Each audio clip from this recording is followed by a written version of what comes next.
Hello, and welcome to the Heritage Boatworks Podcast, episode number 9. I am your host, Jed Lavoie.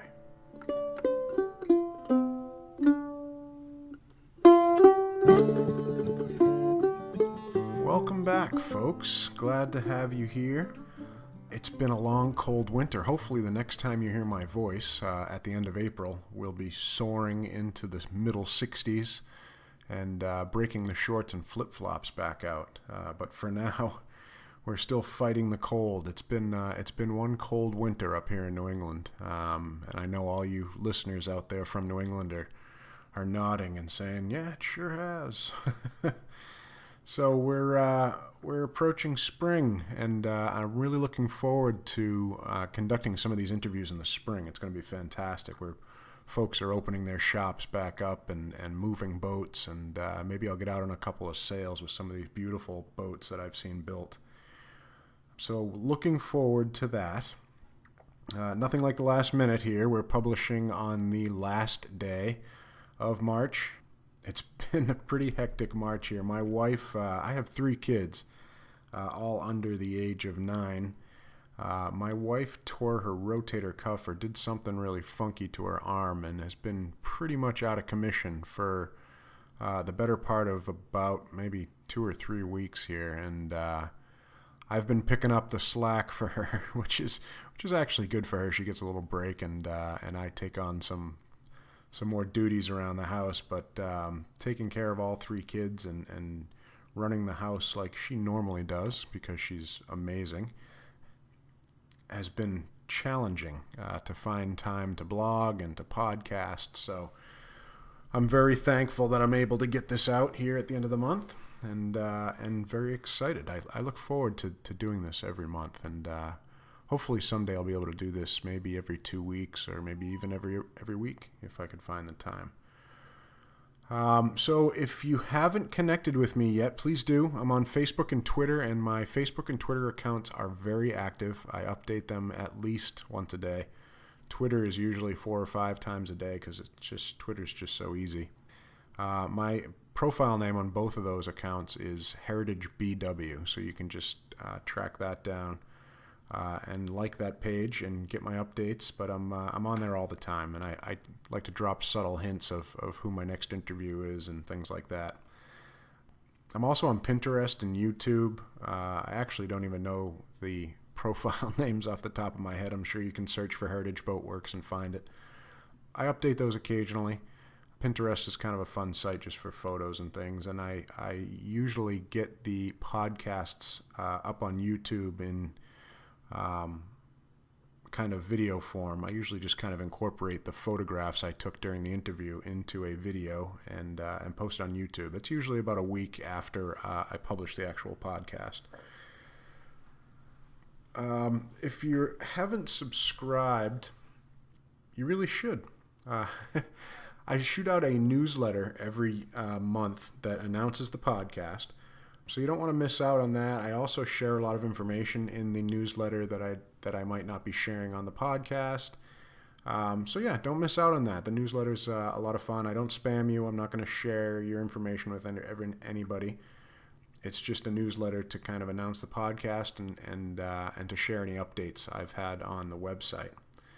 The blog is I typically update the blog about once a week. I post something, and what has been forefront on the blog has been the boat building going on in my house. So started out hot and heavy with the boat building classes. My kids were really interested. I think after maybe 2 or 3 classes, they got a little bit bored. I think I took their interest for granted and just kind of kept continuing on with the standard boat building. To me, it's all fantastic. I love building boats, so there's no part of it that's boring to me. But as I'm doing it, I can kind of see their eyes glaze over when I'm, for example, if it takes us 20 minutes to draw a line, if we're making the marks and measuring out and bending a batten, and then we draw a single line, they get a little frustrated that, hey, wow, it just took us a half an hour and we drew one line. So a lot of those things came to light. So what I've started doing with the kids is I'll I'll work on the boat myself, and when I get to a point that I think will be fun or interesting for them, I'll stop. And then they can come down and do that part. And once they're done with that, I'll go down again by myself at some point and continue that step until it's finished, and then again stop at a part that I think is going to be interesting. So that has been working out fantastic, and the kids are very excited. My son Harry is 6, and he is building a CLC, a Chesapeake Lightcraft Wood Duck 10. It's a kayak, stitch and glue, very easy build.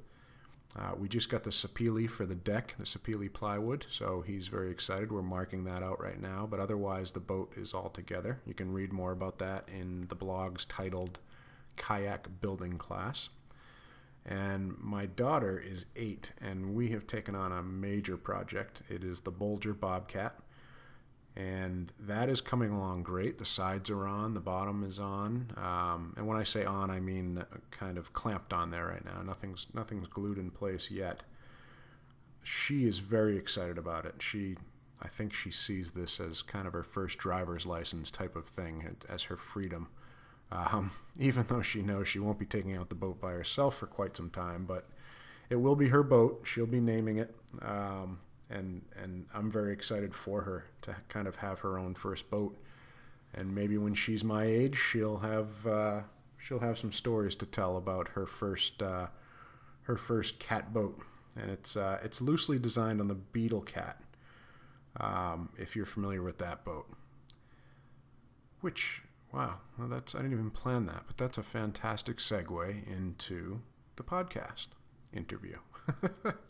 So my podcast interview was with Bill Womack. Bill Womack is the owner and CEO of Beetle Inc., or as he puts it, the current caretaker of Beetle Inc. He's the 4th owner of the company.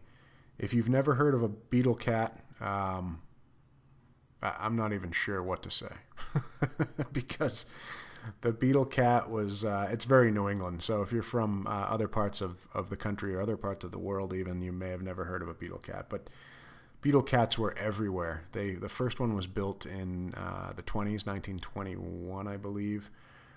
And every yacht club had a fleet of beetle cats. They were the go-to boat as far as teaching kids goes. Beautiful boat, all wood construction, plank on frame, gaff rig, wooden spars. I mean, they were beautiful back then, and he builds them the exact same way now. And he's got some very talented builders there, and these boats are just gorgeous.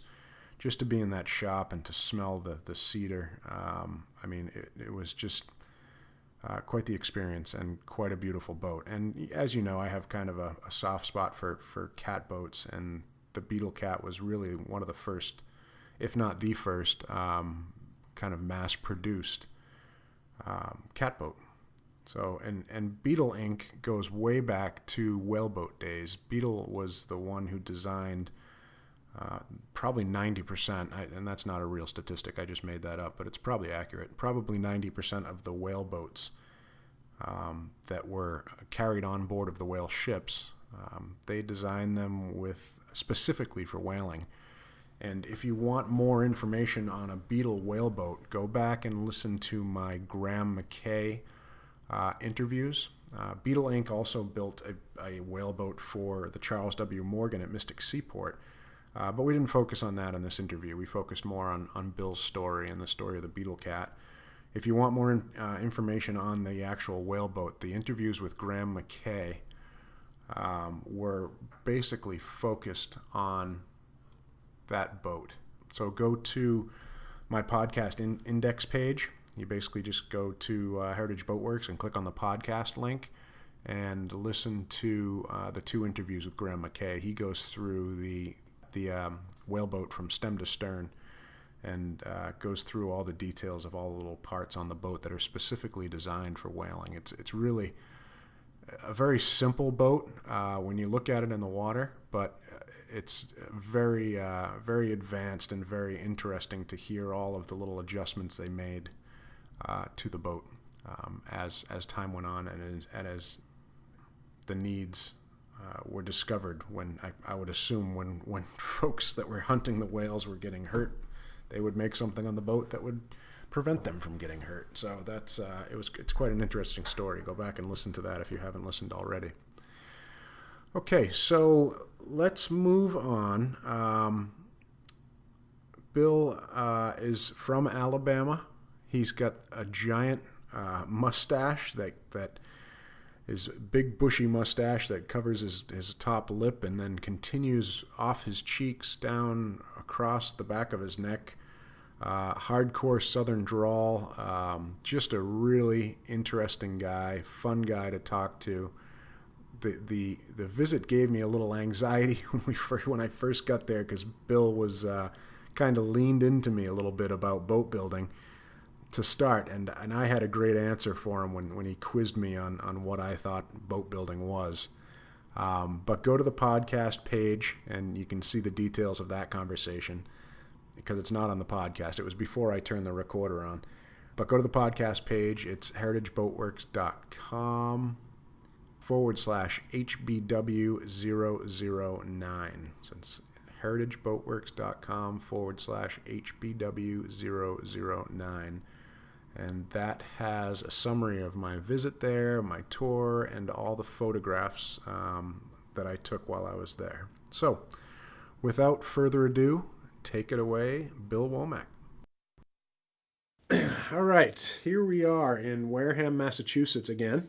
This time we were at Beetle Inc., and I am speaking with Bill Womack, who is the owner of Beetle Inc. Welcome to the podcast, Bill. Thank you. So, catboats hold, as you listeners know, catboats hold kind of a special place in my heart, and the Beetle Cat is really one of the original catboats, which is and is still built the way it was built since 1921, really. So I wanted to get, Bill is the most recent owner. There's been 4 owners, is that correct? Yeah, I'm the 4th caretaker. We call ourselves caretakers. Excellent, excellent. Boat. We're just taking care of it for the next generation. For the next guy with stars in his eyes. Yeah. So I wanted to get a little bit of history about you, Bill. Just kind of a personal history. Where did your travels take you after high school? Well, let's back up a little bit, because this will tie into why we're at the boat shop. My mother's side of the family is from Middleborough, Massachusetts. My grandmother was raised up here, and her father built a cottage over on Onset Island in Onset, Mass, in Onset Harbor, in the turn of the century, and I'm talking 1898, 1900. So that my grandmother spent her time there, and then as a young girl, and then my mother spent her time there, and my grandmother migrated to Tennessee as a school teacher. She brought my mother back up, and then my mother married, and we were raised in Alabama, and my mother brought all of her children, which I was one of, back to this island in Onset every summer. So we spent all our summers for all our other years up till 15 years old on Onset Island. Oh, nice.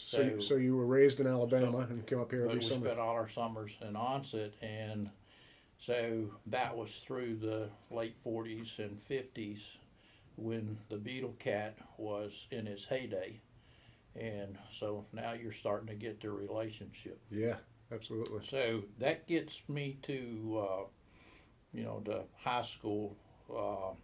Went to Georgia Tech, studied civil engineering.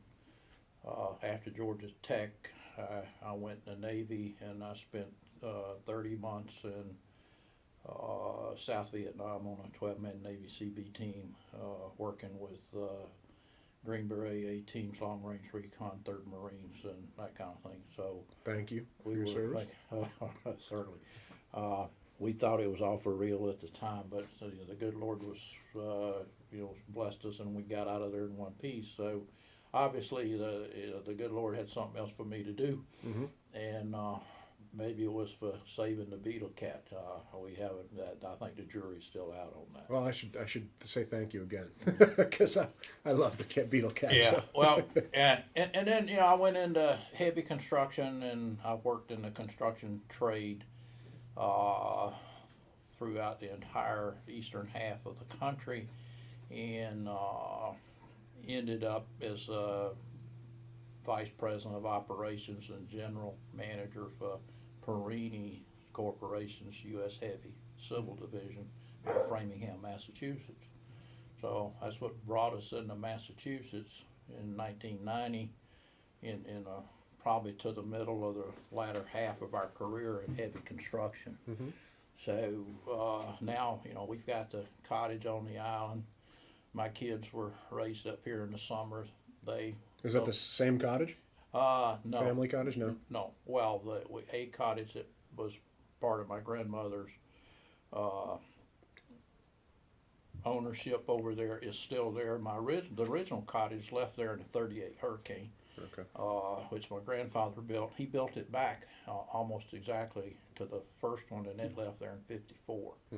So now there's one there, but it's it's not the same. But the cottage that I bought my own place there in '79, but my kids were raised there in the summer, and then so now we're up here in 1990. My girls decided they were going to college in Boston, so they were in school in Boston, and now we're frequenting the island on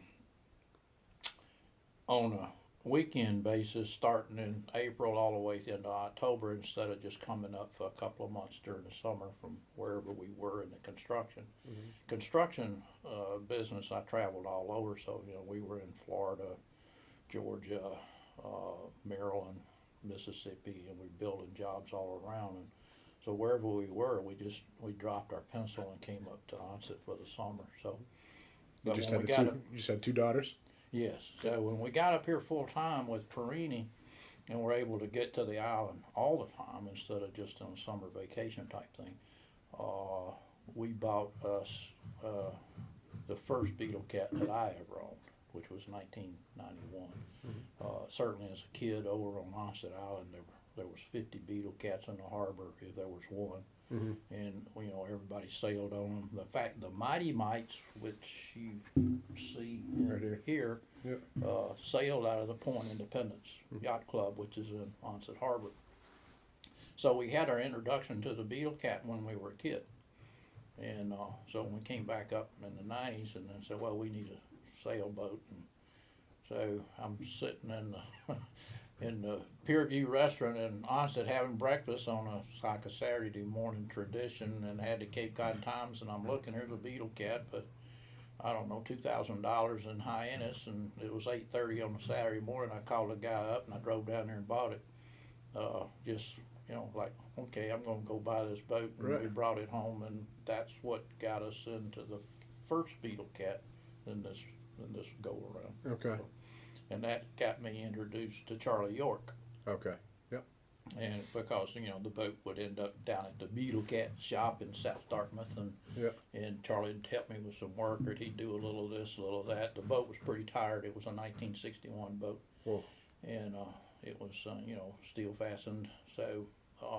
And just for the listeners out there, Charlie York was the owner before Bill. Yes, and Charlie cut his teeth with working on the Beetles as a master builder. In fact, he worked with Leo and then took over as a master builder for Concordia, and then eventually Concordia spun it off, and Charlie bought it in 1993 or turned it into Beetle Inc., which is an S Corp. Mm-hmm. So that's how I got introduced to Charlie, and being the construction manager that I was, and an engineer, and a stickler for efficiency in production, because that's how you make money in production in construction.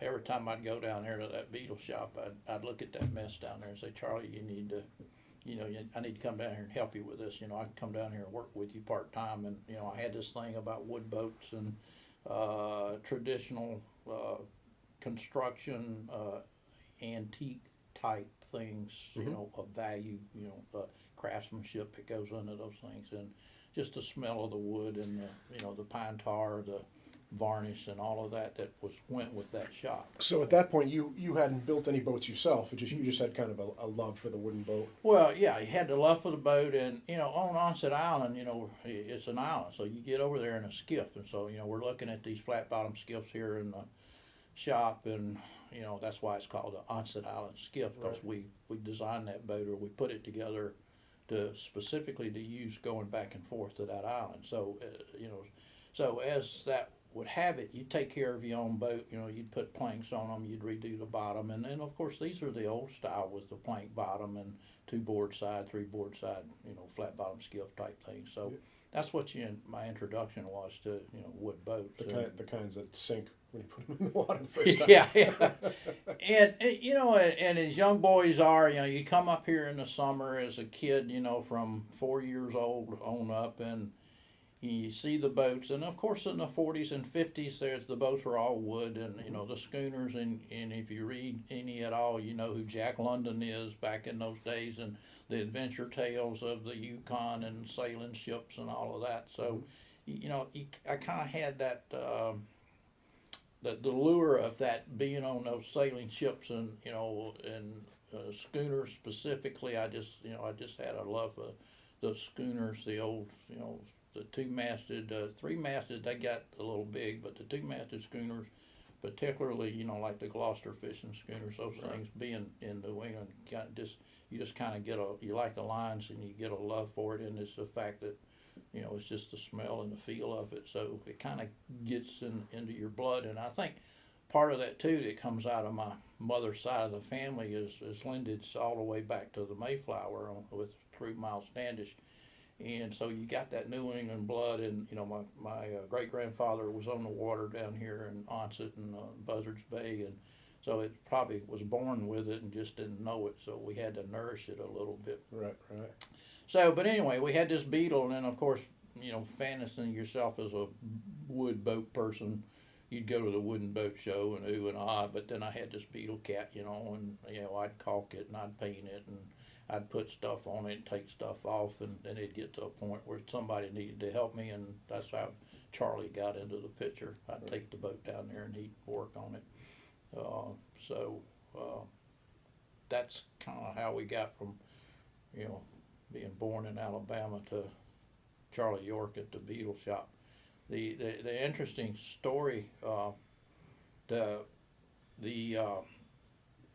Beetle, like I said, was kind of tired. So about 2000, 2001 and 2 in there, I'm contemplating getting another boat, getting a one that would float better than the one I had.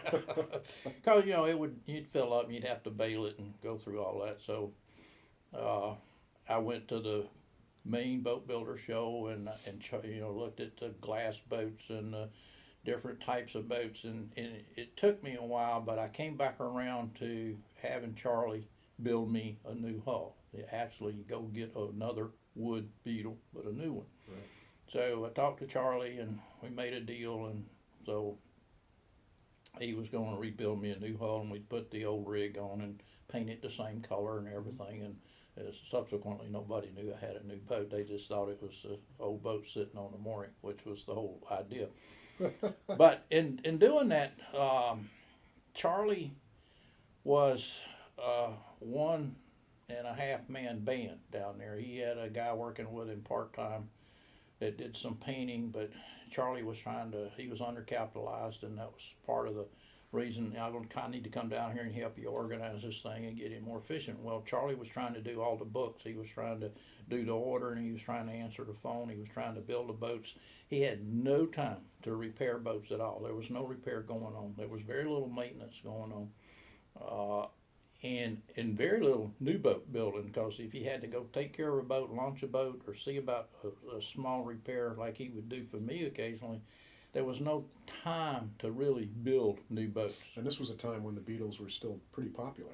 Well, this was in the 2002, 2003, yeah. And they were we didn't know it at the time, but the Beetle community, we were about to lose the boat, because Charlie was the only guy that knew how to build the boat. And there were other wood shops that Beetle owners would take their boats to, or boat shops, boat yards, and they would say, "This boat leaks, can you take care of it?" And the boat yards would say, "Well, sure, we can do that." But they knew nothing about wood boat construction, so they'd pack it full of 5200 and stuff like that, and it was more detrimental to the boat than not. And of course, then you get a 6, 7, 8 $10,000 bill from the boatyard, and the boat leaked worse when they got it back than before. So the wood boat people and specifically the beetle cat community was starting to get a bad taste in their mouth about these wood boats and having to keep them afloat, and Charlie just couldn't keep up with it. Right. But I didn't know all this at the time I contracted with him to build my hull. But I eventually I was finding that out, because every time I'd go down there and I'd say, well, which one of these, he'd have 2 or 3 boats in there, which one of these is mine? Oh, I haven't started yours yet. And I said, well, when are you going to do it? Well, I'm starting next week. Well, I'd go back in a month and I said, well, where's my boat? Well, I don't know, we're thinking about it. And I finally kept pestering him so much that I walked in there one day and said, where's my boat? And he said, well, you can have this one right here. And he just put his hand on one that was all but finished, except for the deck canvas. And so but that was a period over a whole fall winter of 2002, 2003. We eventually, Charlie got it done in the summer or the June of 2003. And I went down to pick up the boat, and he had it on my trailer, and I put it on the back of the car, and I said, well, I still think I need to come down here and help you, and nah. He says, man, I just can't get to it. I'm tired, and he stood there and he said, for the right money, he said, I'd just sell you the whole damn thing. If you want to come down here and help me or work here, he said, I'll just sell you the whole damn thing. And I said, yeah, like hell you will. And I said, well, thanks for the boat. And, we shook hands. And I got in the car and I drove off. Now, if you know where the shop was, it was down on Smith Neck Road. So I'm coming out of South Dartmouth and I'm going up to 140 because I'm headed down to the Cape. Mm-hmm. And I'm thinking about that. And I said, I wonder if he's really serious. I said, do I really want to do that? I said, this might be something I want to look at. And it was just a whim. And I picked up the phone. We all had mobile phones. And I called the Beetle Boat Shop, Charlie. And out of 6 months with him working on my boat down there, he never answered the phone. And he always had to leave a message. And that was the one time he answered the phone. Well, it's because you had your boat. Well, yeah. He knew it wasn't you. Well, I guess, but he answered the phone, and I said, Charlie, are you serious about selling the shop? And he says, I'm serious if you are. He said, if you're serious about buying it, we'll talk about it. I turned the car around right there in the middle of the road and went back. And we cut a deal standing out there in the lot next to the old Beetle Boat Shop in 15 minutes. Huh. He threw a number out there. We negotiated. I threw a couple of numbers back and forth. We shook hands, and that was the deal. That was in June of 2003. Now, why did I do that? I was buying what I thought was a retirement annuity. Here's the Beetle Boat Shop. Oh, they're building beetle cats, and we got these beetles all around. They've been around forever. And Charlie's building the boat, and now as the owner, I can help him reorganize this thing, and we can spiffy it up a little bit, and off we go, right? Yeah. And then I'm still working construction. I'm managing, $1 billion worth of construction work a year, yeah. and I'm going to own this Beetle Boat Shop, and Charlie's going to be my man, and I'm going to be the absentee owner, if you will. But in retirement, it just becomes my retirement annuity. So that's kind of flashed through my mind. But I got this wood boat shop, and I can go down there and build wood boats, right? So Were you married at the time? Oh yeah. How did that conversation go when you walk home and say, "Honey, I just bought a boat company"? She, we met my freshman year at Georgia Tech in '61, and the first thing we talked about, or I talked to her about, was sailing a schooner. And so she knew that the wood boats and the boat building or boat, that kind of thing was a love, in my life. And so she thought, we've been talking about it for, 40 damn years. And she said, well, you finally got your wood boat thing. So, she was all happy for it. And today, if you ask her that question, she would say different, because it's taken a lot of time and effort to get this thing where it is. So it's become a second full-time job, if you will. Right. But it took, after we shook hands on the deal, it took the lawyers and Charlie and I about 6 months to memorialize the arrangement, with the legalities of being an S corp and buying up the stock and paying off the debt service that he had and all that stuff with the bank. But we actually signed the papers on the company October the 3rd of 2003. October the 4th of 2003, Davis and Tripp came down and said, well, now that you got a new owner down here, you can leave town, because we didn't buy this property to be a landlord. Concordia had sold the Beetle division off to Charlie as an S corp, and then they sold the property to Davis and Tripp, and Charlie was a tenant under Davis and Tripp as a landlord. Okay. And certainly Charlie didn't have the financing, the money, the capital to buy the property, so he was still paying rent. Well, Davis and Tripp wanted us out of there because they bought it to use it, not to just to be a landlord. So that hit me right between the eyes. The second thing that hit me is I got calls from 2 customers that had deposits made on boats from a year ago that Charlie had delivered on, and we had no way of delivering on them, and they wanted their money back. And now you had to move out too? And I had to move out, and so, and they had $6,000 deposits down on the boat, so I had to come up with $12,000 cash, like right now. So I started finding things out, and it didn't take long to figure it out that, that there was a lot of things going on here. I mean, we went through the books and did due diligence and all that, but it was the community, the Beetle Cat community, and the way Charlie was running the business that needed some help, which you could recognize if you walked in down there, but I didn't recognize how much. Yeah. But then, and like I said to you while we was going on the tour here, it didn't take us long to figure out that this company is like a car dealership. We didn't buy just a wood boat shop. We bought a historical icon. We bought the Beetle Cat. Now, this Beetle Cat's been around since 1921.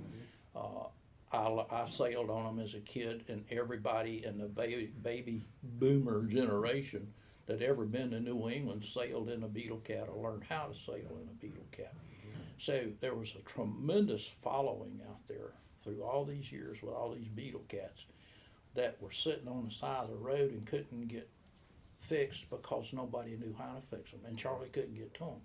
So it's almost like we bought a Ford or Chevrolet dealership. We got a car, we got an icon, we got a Beetle Cat. So we don't have to really market that boat. We just got to take care of what we've got. Right. So we sell, 10 new cars up front every year in the showroom, but we've got 100 going through the service department in the back that we paint and change oil in, put new tires on, and that kind of thing. Well, the Beetle's the same way. And as quick as we started getting into customer service, the Beetle Cat community beat a path to our door, and it became customer service. And so now that they found a place, the Beetle community being that they could bring their boat, they could drop it off, get it repaired, and in some cases they would drop it off here on Sunday night when they left the Cape and pick it up next Friday when they go back. So they never missed a weekend of sailing, and the boat was always fixed correctly. It was always fixed at a reasonable price, and we stand behind everything that we were doing. So that's great. A funny tale that kind of gives the philosophy here of where we were. Like I said, it didn't take me long to figure that out. That it's a service type of community business, and that there's a fleet of Beetle Cats out in Nantucket, and they race hard out there on Saturdays, Sundays, and there's a whole bunch of these old timers out there that they live and die by the sword, if you will, about how they finish in these Beetle Cat races. And we were here one Saturday and got a call from Nantucket that the guy had broke his gaff or the gaff jaws in a race on Saturday, and he was in contention for the club championship, and they were racing again on Sunday, and wanted to know if I could fix his gaff overnight type of thing. And I said, well, what time do you start? And he said, well, we have to be on the line at 10 o'clock and tomorrow morning. And I said, well, meet me at the dock at 9 o'clock. So I went and got a new gaff off the shelf and got on a fast ferry Sunday morning, and I carried it out there and handed it to him. Oh, that's fantastic. And he put it on the boat and subsequently did quite well with the race, but there was never any conversation about, well, this is going to cost so much, or how much, is this worth, and whining, well, I can't get there till Monday because we're closed on Sunday. That never came up. The beauty of that, too, is it's not just the Beetle community, it's the catboat community in general. Yeah. You do something like that, the word of that travels so quickly. Well, and our yeah. friends, down at Marshall, Jeff does, they take care of their customers. Yep. Tony out at Aries Pond, they take care of their customers. So anybody that's in this business that's worth their salt is looking at customer service, because that's where, that's where your following goes. But that one thing that taking that gaff out there got the attention of that entire fleet. Right. And at the time, I think we had 2 boats here from Nantucket, and now I've got 15. Wow. So they bring them over here. They pay for the steamship to bring them over, and we roll them on, roll them off, bring them over here. We take care of them. We paint them. We store them. We rig them. And when the boat leaves here, it's just like it was, a new boat. And those guys love it. They love to sail, but they want to sail a correct boat, and they appreciate the craftsmanship that goes into those boats. So we gave them that, Yep. as something they didn't have before. They were trying to get them taken care of out on the island. Mm-hmm. And there are people out there that take care of them, but they are not wood boat people, Right. and they certainly don't know how to build the Beetle Cat. Right, right. So that's how we kind of got this thing going. And me being still in engineering and doing, I ended up in the consulting world, and I had to get some people in here, to help this thing along. One of the deals that Charlie and I had insisted from Charlie when I bought the company is he stayed with me at least 5 years. Mm-hmm. And his job was to teach the next guy how to build the Beetle Cat, which he did. In fact, Charlie stayed with me 6 years before he left. So he did that.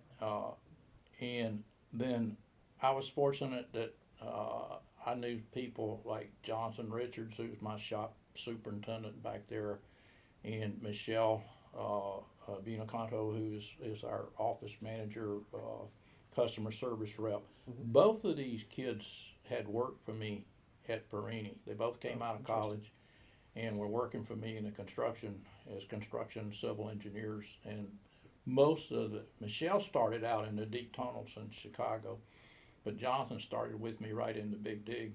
And then Michelle came in from Chicago, and then I put her into Big Dig. But so I knew these people's work ethic and their quality of their work and their dedicated attitude to getting the job done. So you brought in your own team, so to speak. I brought in Jonathan, and Michelle kind of helped me in the consulting world, and she brought herself in to help me with accounting, and the next thing you know, she's customer service. Michelle didn't know the front end or the back end of a boat, and she was raised on a veal farm in upstate New York. And didn't know anything about sailing, nothing about boats. And now people call here at the shop. It's a funny thing that when we first bought the company, and the phone would ring, we'd answer the phone, and the first thing people would say, holy shit, somebody answered the phone. Yeah. And number 2 was, let me speak to Charlie. Yeah. Well, no, Charlie's building boats. Who's this right? guy with the southern drawl? Yeah. And, well, we got to talk to Charlie. And they wouldn't talk to me. Yeah. They wouldn't talk to anybody but Charlie. So, after we started getting into this thing and we started making a turnaround, Michelle was doing a lot of the answering of the phone because I was on the road consulting. And now when I answer the phone, I speak to Michelle. Well, let me help you. Michelle's busy. Nope, got to talk to Michelle. So still, the Beetle community will not talk to me. They talk to Charlie, and then they talk to Michelle. So that kind of tells you where it is. But we back to where we were when Davis and Tripp asked us to move. We went on a hunt, and Charlie and I were looking for a place, and part of his contract was that he wanted to be within 30 minutes of his domicile. He didn't want me to move the Beetle shop to Gloucester or some damn place. Mm-hmm. So we looked, and we found this place that we're in today down in West Wareham in the industrial park, and it was a rundown metal fabricating shop, but I had visions. I could see what it could do. So We managed to make a deal on it. We bought it and we started building it out, and we moved in here. I signed the papers on the company October of 2003, and we moved in. We signed the papers on this place in April of 2004, and we made sawdust here in 4th of July of 2004. So and Charlie says, don't get in this guy's way because he'll run over you, he'll leave you in his wake. Because within a year's time, we had bought the company, bought this property, moved it down here, set up, and we're actively producing boats in this building. And completely rebuilt, gutted and rebuilt the building. Yeah, and rebuilt the building. Now, being a thing that I had about wood boats, and and it hadn't really set in that we had bought an icon, that we had bought the Beetle cat. I still had this thing for wood boats, and Tim Fallon came along and was asking Charlie about who he would recommend to build his new cat boat, and he was trying to decide on what to build and what size and so forth. And so Charlie had recommended to him a man named Pat Cassidy, who was building boats out on the vineyard for Gannon and Benjamin. In fact, Pat Cassidy had built Rebecca, or been the lead shipwright on Rebecca for Gannon and Benjamin. So Cassidy was pretty good shipwright. And then number 2 man was going to be Bill Sauerbray. Bill Sauerbray had trained and started out at Mystic Seaport in the John Gardner days, and he had finished up down there. He had come to the Beetle shop and worked with Charlie for a period of time, and then he left Charlie when Charlie got to where he didn't have any money and no work, and Bill went to work for Howard Boats down on the Cape. And of course, Howard Boats was Bunny Howard's old place, so they had Beetle cats down there, and this old Bill was kind of in his element with the Beetles.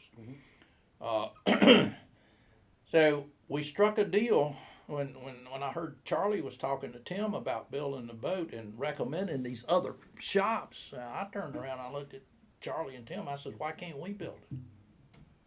And Charlie says, "Are you out of your mind?" I said, "No." I said, "Why can't we build Tim's boat?" And so we just get the people. I said, "We've got the place."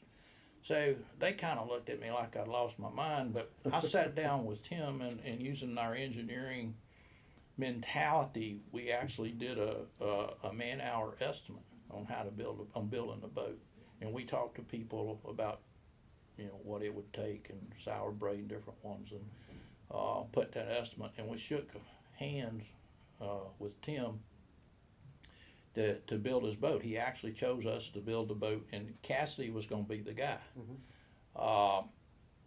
As it turned out, Cassidy bailed out on me, and he said there was more money in building houses on the vineyard than there was in coming over here and helping me build his cat boat. Probably true. In those days, in that time, it was. Yeah. So he left, and in fact, he never showed up. He just decided he wasn't coming.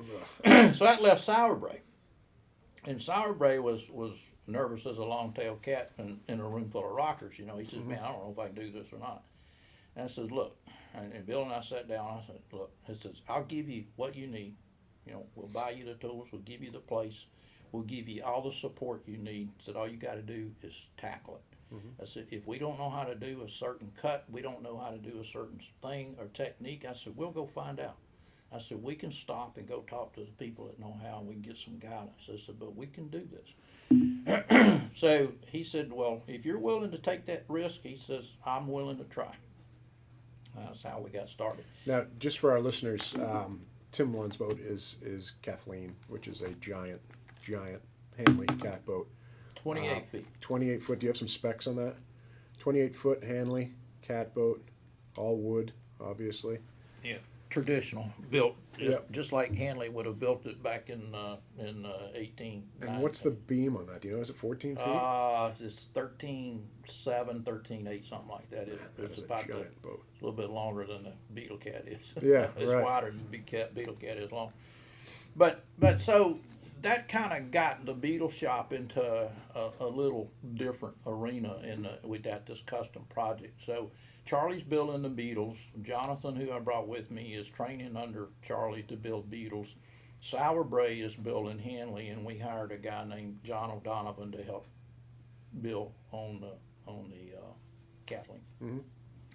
And that's become our MO. You know, I've got this thing about skiffs and small stuff and designing stuff. So we had call-ins for Beetle cats with seats in them. Mm-hmm.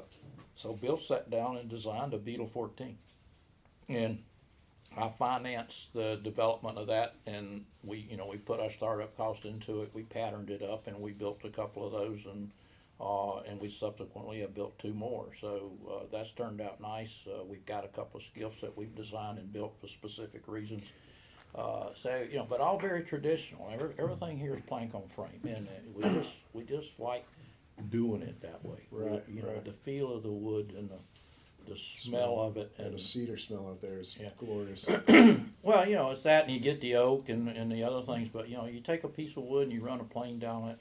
You cut a bevel on it, and you watch them do that, and some of that, I kind of get involved in. I'm certainly not a boat builder by any means. Mm-hmm. Jonathan says putting paint on an onset island skiff's a lot different than putting paint on a Beetle cat.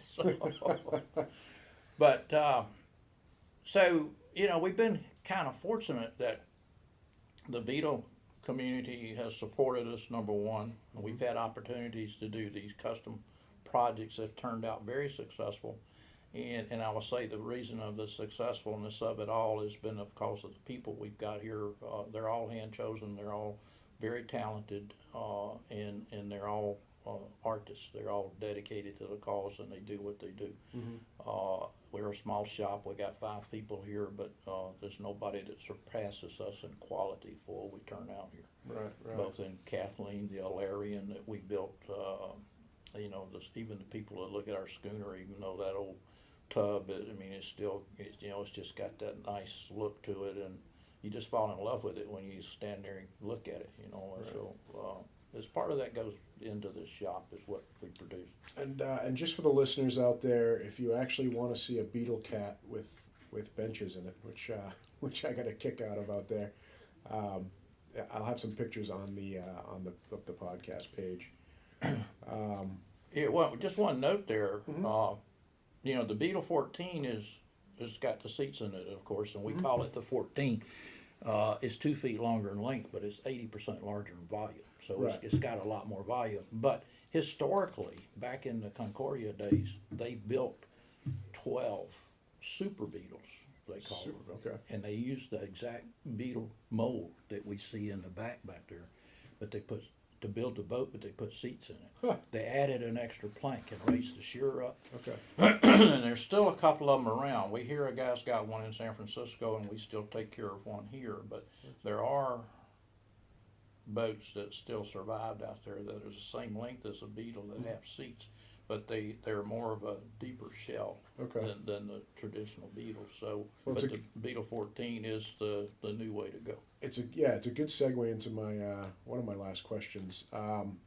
With the Beetle 14, beautiful boat. Obviously, we discussed it earlier. You've made some adjustments and incorporated some Herreshoff, some Hanley, some Crosby into the new cat. And why don't you explain that? I want to get an idea of what kind of the future brings for Beetle Cat. Are you going to try to get the Beetle 14 out there, or are you going to stay focused on the smaller one? Or well, we'd be a fool not to stay focused on absolutely. The original Beetle Absolutely. Cat. That's certainly our bread and butter. There's no question about that. As you know, going into the back there, when I took over the company from Charlie, there was 20 boats maybe in storage for maintenance, and now we've got right at 200. The storage and maintenance of the Beetle, and having a place here for the Beetle to be taken care of and to prolong this boat is certainly our number one goal. Mm-hmm. We build 10, 12 new boats a year, put it back into the fleet. Iris, International Yacht Restoration School down in Newport, right. They are licensed to use our boat in their first year students, so they put 8 to 10 Beetles back in the water every year. So between the two of us, we're getting 20 new Beetles in the fleet every year. That's fantastic. And then we're maintaining, we do 30 or 40 repairs here. I won't say major repairs, but we do repairs to keep those 30 or 40 boats in the fleet that otherwise would have got sidelined. So in the 10 years that we've owned the company, the fleet has actually grown rather than deteriorated, and it was fast deteriorating. And of course, once we found out that that's what it was after, so our focus here is to keep the Beetle intact and to promote the Beetle and to grow the fleet. In fact, the ultimate goal would be get some of these yacht clubs back into the Beetles instead of these Opties and these Prams and these Clorox bottle bathtub things that they're racing on. Just had a conversation with someone else about the Opti and how sad I get when I see them out. Yeah. Because I sail out in Lewis Bay, down in Hyannis. Yeah. And it's full of Optis out there. And you see those boats, and those poor kids don't even know what a boat is, because the thing's just a square Right. bathtub with flotation balloons in it, and it's just so sad to see that. Yeah. When those could be Beetle Cats, really. Well, used to be Beetle Cats. It used to be Beetle Cats, but the yacht clubs, and you can understand why they got away from them, Oh, because absolutely. it was a maintenance thing, and there was no place really to take care of them. But there are a few clubs that still carry the boats. Chatham Yacht Club's got a couple. Weekapaug down in Rhode Island's got club boats. Chappie down here in West Falmouth, they've got 3 boats. In fact, they just upgraded their fleet and brought in the 3 derelicts and bought 3 used boats from us, but upgraded. So, Nice. but what we found out is there's a big used market here, and we keep it going. I mean, we sold 27 used boats out of here last year, and the fact that we just bring them in and refurbish them, or we help turn them over and sell them for the customers, and people are starting to come to us for boats either new or used. So the point is that we're building the fleet, we're growing the fleet, and we want to get the kids back in the boat and let these kids have the same experience that we had, and then they can teach their grandchildren the same way. So as the 4th caretaker of this boat in 94 years, that's kind of probably, that is the primary goal, is to preserve this boat and continue the love of the boat and keep it available to the community. And if we make it available and promote the regattas and with the New England Beetle Cat Boat Association and all of that, people will see these boats sailing and they'll say, man, we need to do that. We need to go get one of those. And a lot of these baby boomers that started out in these Beetles and they grew into larger boats, they're now getting too old to sail these larger boats and they're downsizing.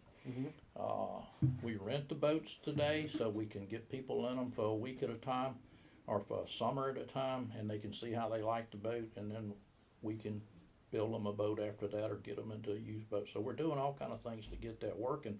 Kind of a sideline here down at Onset, when we were kids down there with Point Independence, there was 50 Beetles in that harbor down there at one time, just all kind of boats and Beetle Cats. And when I put my Beetle down there in 1991, it was the only Beetle in the harbor.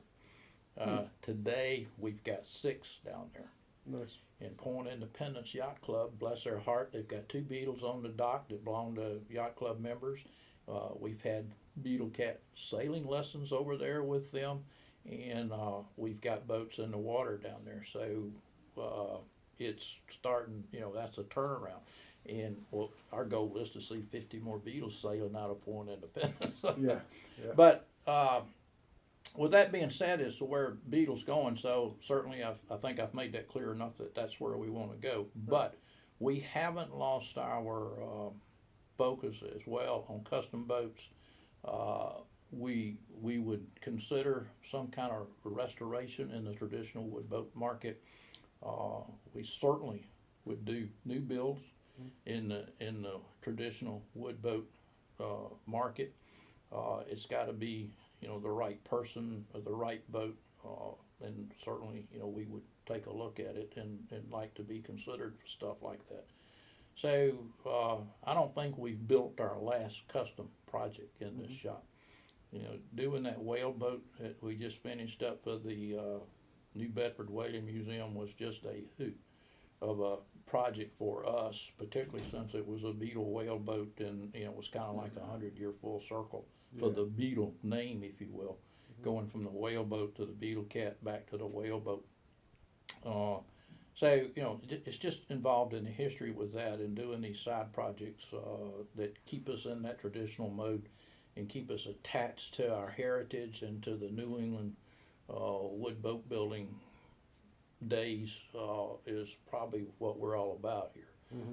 Our friends out at the Vineyard, Gannon and Benjamin, they do things pretty much the way we're thinking here. We're fortunate that we've got the Beetle as our background, but they do plank on frame traditional boat building. All custom, correct? Yeah, they build the big schooners. In fact, I had a kind of a joking chat with Ross and Nat at one of the boat shows right after I bought Beetle, and then we were building Kathleen. And I said, I'll make a deal with you. I said, anything over 30 feet, you guys keep out on the Vineyard. Anything under 30 feet, we'll take over at Beetle Inc. Yeah. And for the custom wood boat projects. And they laughed and said that was a deal, but of course they've since built some things less than 30 feet. But those guys are just principal guys, and both of them are very knowledgeable, very good for the traditional wood boat business. And that's kind of where we like to think we fit in. Here at our shop with our philosophy is to traditional wood boat building, to keep that craft alive, to keep that those type of boats in the water, and when people see them down on the waterfront, and they're not all whistles and bells, and they're not all this fancy carbon fiber and glass and whatnot. I mean, you can touch it and feel it. The boat has a soul. The decline, I've had this conversation with some other folks as well. The decline of the wooden boat seems to have slowed, if not stopped. It seems to be turning around. And like you say, the baby boomers are starting to say, you know what, I remember that boat from a kid. I'm going to go get myself a wooden boat. There seems to be a bit of a resurgence in wooden boats. Well, it's a very small bit. Absolutely. Because, you can go out here today and buy a nice wood boat for $20,000.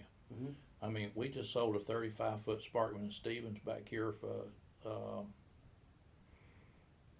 $35,000. And the boat was not anything wrong with it. Right. It's just it was wood, But the wood boats, these people think they got to go fast and they got to have all these fancy whistles and bells. There's a lot of money spent on these larger boats, these 40, 50, 60 footers that are got all this stuff on them. But the wood, people just think wood is such a maintenance headache. And to a degree, yes, it is. But from, sitting in a wood boat and feeling that, the feel of the boat, the sound of the boat, and like I said, every wood boat has got a soul. Absolutely. It comes from a living tree, and you turn it into a boat. And even when we're on that old schooner out there, that boat just kind of wraps around you and takes care of you. You never feel uncomfortable in the boat. And I think that's just being married to the boat, or having an appreciation for the boat, and having a oneness relationship with the boat. Whether it be a schooner or a yawl or a Beetle Cat. There's that relationship you have with that boat. So the marketplace is they're on the big money side of things, and I'm talking $2, $3, $4, even $10 million efforts. There's people out there that are willing to do that, to restore the old, really elegant sailing yachts of their time, and to do that. And then there's a resurgence in the small boat side of things. Wooden boats done a lot of that. They're doing a lot of stitch and glue stuff, but it gets people into the wood boat thing. And with that stitch and glue and the epoxies they're using, it takes some of that maintenance fear out of it. So you get people to start to think about craftsmanship and varnish and things, and hopefully that's going to come together where we can get something in between, these 20 and 30-foot cat boats, that we all love, that Right, we're so right. dear to our heart. Yeah. So I think if people find that they can get the boat built without breaking the bank, number one. Number two is they got a place to take care of it without breaking the bank. And they get a fair shake on it, then I think they're going to be more willing to go at it than not. Mm-hmm. So yeah, like I said earlier, I think we've done a service for the Beetle Cat here and turning around the Beetle community. And when I bought the company, I had no clue where the Beetle Cat boat was at the time. I just thought it was going to keep going, but and I'm not saying this out of brag or conceit, but if I hadn't have come along, and not me, but somebody like me, and taken over this boat, the Beetle Cat, by now we would have lost the boat. Mm-hmm. There would have not been any new Beetles. They would have all been coming out of a restoration shop like ours, and the boats would have been piled up on the side of the road. So I think we've done that service to the community, the Beetle community, and saved the boat. And So if you were standing out in that lot with Charlie again, would you do it all over again? knowing the ride, we just had our 10-year anniversary here this last fall, and the ride we've been on, yeah, I would. I mean, it's been a hoot. The fact is, it's been, it's such a historical boat, and we hooked it in with the whale boat.